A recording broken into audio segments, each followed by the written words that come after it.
Tem um corte de vídeo que nós publicamos essa semana que trouxe no Instagram um conjunto muito rico de comentários. Quase todo mundo batendo em mim, tá? Mas ali tinha uma crítica consistente ao que eu falei no corte que me ajuda a falar melhor, mais objetivamente do que considero o principal problema hoje na esquerda brasileira. É a perda completa de compreensão do que é o Brasil. O que a maioria dos comentários dizia era o seguinte: o Pedro não entende o que é elite. Gente, super justo. Quando a gente usa um conceito numa análise, precisamos ter um acordo a respeito do que aquele conceito quer dizer. Se estamos nos referindo a coisas diferentes com a mesma palavra, a gente não vai se entender.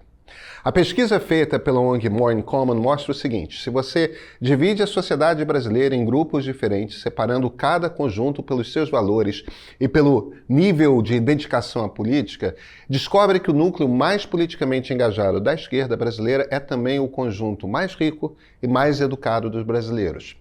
Eu chamei a isso de elite.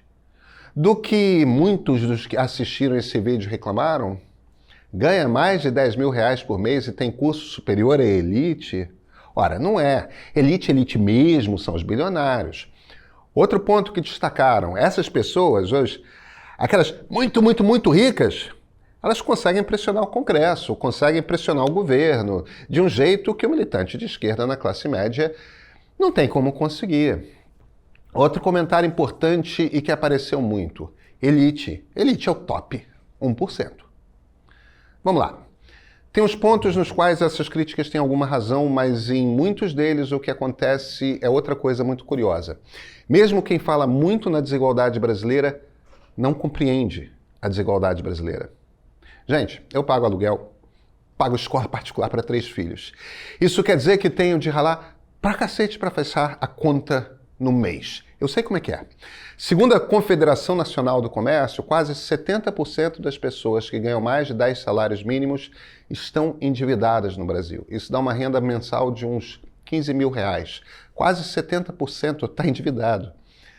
Não dá para se sentir elite, né? Como assim elite?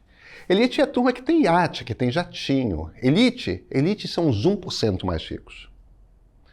Vamos tentar definir o que essas palavras querem dizer? Eu vou propor uma definição. Vocês não precisam concordar, porque o menos importante aqui são as palavras que a gente usa. O mais importante não é o nome que eu estou usando para cada grupo. O importante é como dividimos a sociedade para compreendê-la politicamente. Então, o primeiro grupo é formado por aqueles brasileiros que ganham tão pouco que não dá para ter certeza se vai ter comida todo dia e um teto em cima da cabeça. No Brasil, de acordo com o IBGE, as famílias que vivem em insegurança alimentar recebem menos do que R$ 700 reais por mês per capita. Isso é ser muito pobre. Vamos chamar assim, de muito pobre? O mais básico não está garantido. Se você chega a R$ 2 mil reais por mês, isso é por pessoa, tá? Dá para comer e dá para morar, mas você segue em risco. Vai ter momentos de apuro, de sufoco. Você é pobre. Passou da renda per capita de 2 mil, a sobrevivência não está mais em risco. Você está na classe média baixa. Aí vem outro corte: 5 mil por mês. Renda individual sempre aqui, tá? Você está na classe média. Precisa juntar dinheiro para fazer compras maiores, mas consegue. Sim, brasileiros conseguem. Vamos rever esses números? Até 600 por mês, muito pobre. Entre 600 e 2 mil, pobre. Entre 2 mil e 5 mil, classe média baixa. A partir de 5 mil por mês, pelo menos você está na classe média. Agora vem cá. Quando a gente olha para a sociedade brasileira, como que isso se organiza? 40% dos brasileiros recebem até R$ 600 reais por mês. IBGE, PNAD contínua. Isso aí, 40%. Não quer dizer que estejam passando fome, mas o risco de fome é uma preocupação que está lá, não vai embora. Outros 20% estão entre os 600 e os 2 mil. 60% dos brasileiros são pobres. Eu estou forçando a barra aqui um pouco, tá? Porque a coisa é mais complexa. Numa família de 3, pai, mãe, um filho, criança, em que cada um ganha 2.500, a renda per capita vai estar aí nesses 2 mil, mas a vida é menos insegura. Se você mora em São Paulo, Rio de Janeiro, ou se mora na zona rural, a mesma renda dá um poder aquisitivo muito diferente.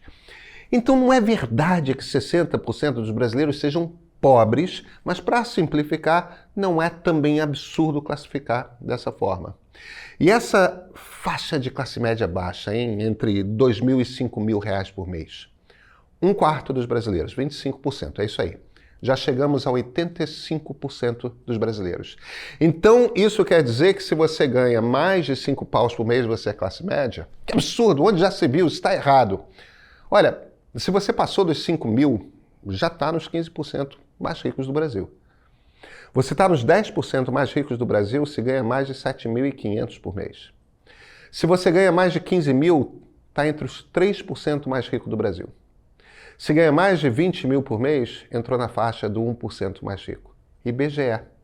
Isso é o retrato de um país desigual. Mais de 5.000 é classe média. A classe média alta começa em que ponto? Não é razoável dizer que são os 10% mais ricos? Veja, não estamos falando dos ricos, estamos falando da classe média mais alta. Se for o top 10% da sociedade, então o corte é 7.500 por mês. Os 3% mais ricos não são a elite econômica? Se você divide toda a sociedade, o grupo das pessoas mais progressistas e mais dedicadas a discutir política representam também, dentre todos os outros grupos, os que têm renda mais alta, acima de 10.000 por mês, de acordo com essa pesquisa. Têm ensino superior, são mais brancos e são menos religiosos. Preferem que não chamemos de elite econômica? Está tudo certo, não vamos chamar. Preferem que não chamemos de elite educada? A gente não precisa usar a palavra elite. Não é por isso que a gente vai se perder. O ponto é que nenhum outro grupo é composto por pessoas com renda tão alta que tiveram acesso a tanta educação, que são tão brancos e tão pouco religiosos. Isso não quer dizer que a vida seja fácil, que não tem aquele cartão de crédito que foi rodado, sabe, mais de uma vez, que não tenha 1 ou 2 mensalidades penduradas na escola dos filhos. Tudo isso é possível. Mas o fato de que a esquerda mais politizada e interessada em política tem essas características tem consequências eleitorais importantes. Vamos entendê-las? Vamos lá? Eu sou Pedro Doria, editor do Meio. Olha, aqui a gente faz um jornalismo que é tão digital quanto o do ICL, quanto do 247, quanto do Antagonista ou da Revista Oeste. Aqui a gente tem streaming igualzinho ao Brasil Paralelo. Mas nós temos uma diferença grande em relação a esses todos. A gente não está torcendo por Lula, a gente está muito menos torcendo por Bolsonaro. O que a gente faz aqui é tentar entender o Brasil. É rejeitar golpistas, sim, só que não estamos no ramo da torcida, de xingar o outro lado. Que tipo de jornalismo é importante para você? Se for o jornalismo para tentar entender, assina o Meio. Paga por jornalismo. É um ato de cidadania. Esse é o ponto de partida.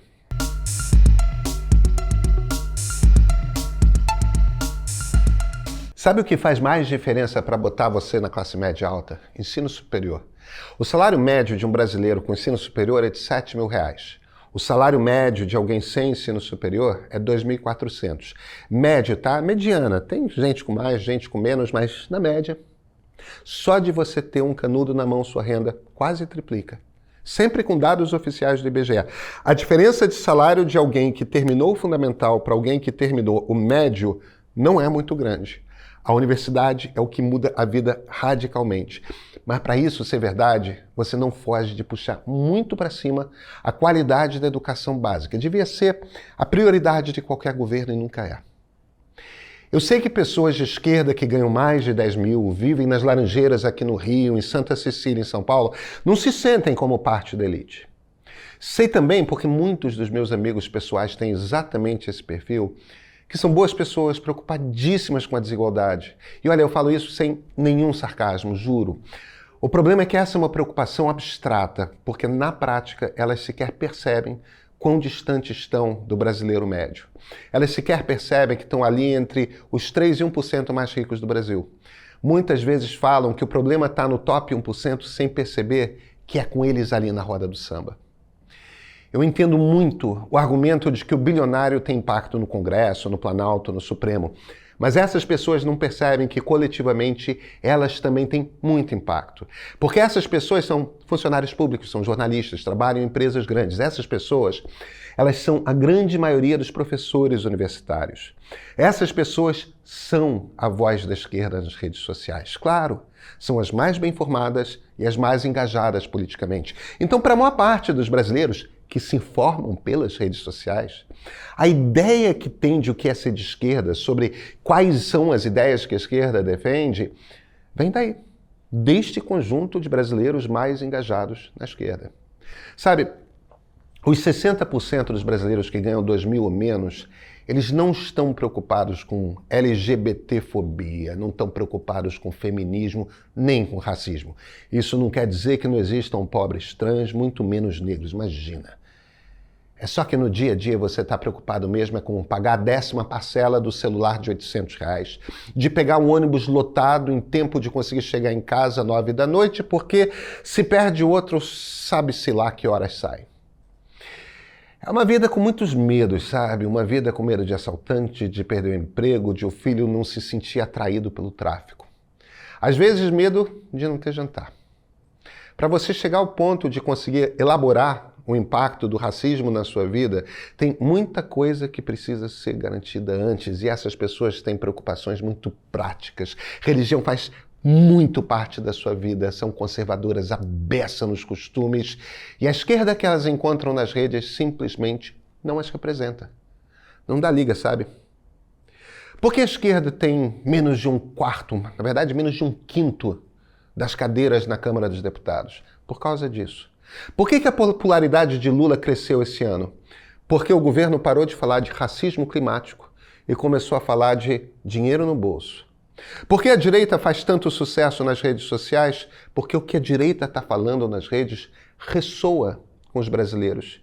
E o que a esquerda está falando nas redes é uma abstração que leva a uma de duas conclusões. Ou quem vê acha que são alienados com preocupações esquisitas, que não entendem, ou quem vê acha que são uma ameaça aos seus valores pessoais. Olha, nós estamos com um patacão de pesquisas novas explicando os brasileiros ao Brasil. Podemos rejeitar as pesquisas, podemos implicar com a palavra elite, ou podemos simplesmente sentar, ler e compreender a mensagem. É isso que a gente tem que fazer. Deixa eu abrir umas aspas aqui. Muito obrigada pelo trabalho que vocês realizam, pela seriedade, por não estarem no jogo da internet que fomenta a polarização. Fecha aspas. Foi o que escreveu pra gente uma das nossas seguidoras, mas olha, ela não tá sozinha. Cada vez mais tem gente que reconhece que o debate público não precisa ser uma guerra, porque a democracia, ela se constrói com diálogo. Outro comentário. Sigo para ficar bem informado e fugir das bolhas de um e do outro extremo. Outro. O meio faz um trabalho excelente ao mostrar que existe um caminho diferente do Lula e do Bolsonaro. Mais um. A imprensa tem papel fundamental na proteção da nossa democracia. Vocês são incríveis. O meio existe para isso, para defender o direito de discordar, a liberdade de debater, o fortalecimento do pensamento crítico como ferramenta de futuro. Então, se você busca se informar com profundidade e liberdade, o meio é para você. Além dos conteúdos gratuitos, assinando o Meio Premium, você tem acesso a newsletters especiais, reportagens exclusivas e um streaming com catálogo exclusivo. Assina, você não vai se arrepender.